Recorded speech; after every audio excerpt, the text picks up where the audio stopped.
On Saturday the 31st of October 1964, a man arrived in the village. It was late in the evening. He was looking for somewhere to stay the night. He knocked at a door and a woman opened it. "Good evening, madam," the man said. "I'm sorry it's so late, but can you help me, please? Is there a hotel in this village? I want to stay here tonight." The woman laughed. "A hotel? Here in Wood End? No, sir, I'm afraid there isn't." "What a pity," said the man. "I'm a stranger here and I want to see your village tomorrow." The stranger was very polite. He was tall and had dark hair, and he had strange green eyes. "Perhaps Mrs. Harrison can help you," the woman said. "She has a room. Perhaps you can stay with her. Wait a minute, I'll get my coat and I'll take you there." The woman took the stranger to Mrs. Harrison's house. Mrs. Harrison gave him a room for the night. He was very glad. It was the last night of October, and it was cold. The next day was Sunday. The man looked round the village. He was very interested in the history of the village. He met some of the villagers and asked them their names. But he did not visit the church. That was unusual. The church in Wood End was the most beautiful building in the village. But the stranger was not interested in it. He did not go to church that night with all the villagers. It was the first Sunday evening of November. When the villagers came out of the church, the man had gone. They had all liked him. The ladies had thought he was very good-looking. A few weeks later he came back. It was the first Sunday in December. The villagers were coming out of church. It was cold and dark. "Hello," he said. "I'm back again. It's nice to see you all once more." His next words surprised everyone. "Perhaps you can help me," he said. "I'm looking for a house. I want to buy a house here." "Here?" someone said. "But why here? There's no work in Wood End for a young man.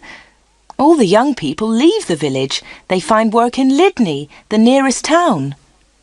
"I'll get a job somewhere," the stranger said. "Perhaps in Lydney."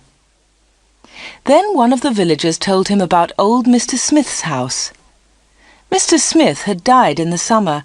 His house was empty. It was for sale. The house was on the corner of Main Street and Church Lane. "I'll ask about the house tomorrow," said the young man. "Perhaps I'll be lucky. Goodbye. I'll see you soon." The villagers watched him leave. They all saw his car. It was very big and luxurious. He looked rich. A few days later, Mr. Smith's house was sold, and in the middle of December the young stranger arrived. He moved into the house and worked very hard. He fixed the roof, he repaired broken windows, he painted and decorated, he changed the whole house. But there was a big surprise for the villagers. On the morning of Monday the 21st of December, they saw a big sign on the front of the house, and on the sign were these words: "The Corner Shop, Proprietor Dave Slatin." The picture sequence from the cinema has finished. You can look at it once more if you want. The villagers could not believe it. A shop in Wood End. Everybody talked about it. There was once a shop in Wood End, but it had closed 20 years ago. Some people wanted the shop, but others did not. The villagers met in the evening in the village hall. Everybody was there. Everybody was interested in the new shop. "The corner shop is a good idea," someone said. "We need a village shop.